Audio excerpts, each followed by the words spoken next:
Damél TV, la chaîne du peuple.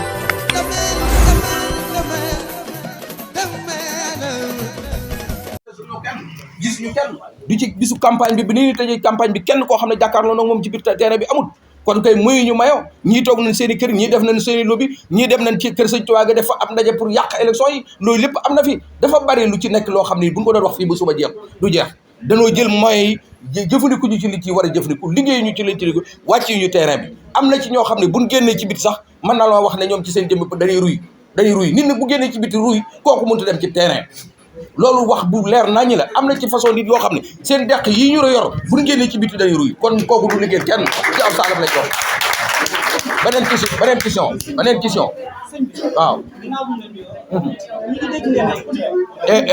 attends dégg leen question bi waaw waaw yow yaa ci ànd ak président Macky Sall. waaw ndax da nga jàpp ne président Macky Sall yow war a tànn pour nga jiite parti mais bu wér attends non question bu am importance répétez cette question répétez ko déglu leen dégg nga ne politique bu Touba mënuñu ko tudd te tudduñu famille Sëñ Bara Dolly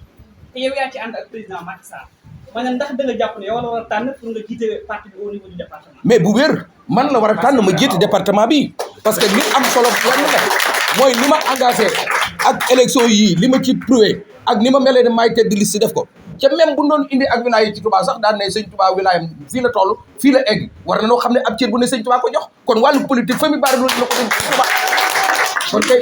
lii laam-laamee muy cohabitation ci jàngat bi yëpp yi nan nga ciy toog. mais cohabitation non arrête yooyu ñun gagné nañ élection yi am nañ majorité à l'Assemblée nationale xëy na nag war na noo defaraat suñu toogaay ba ñoom liñ am ci ay député ñu xool nan la ñuy liggéeyaate ak lan la ñuy def waaye yooyu moom weesu nañ ko mooy résultat yi moom joxe na lu leer naa ñi ci yaakaar naa ne buñ continuer sayto encore day gën a leer dana ëpp sax li ñu wax kon kooku moom amu ci lu mu wax beneen question jeex na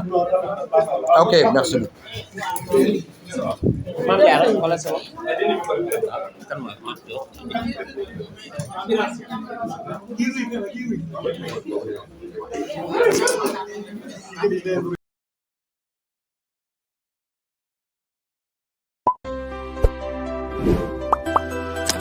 Damél TV, la chaîne du peuple.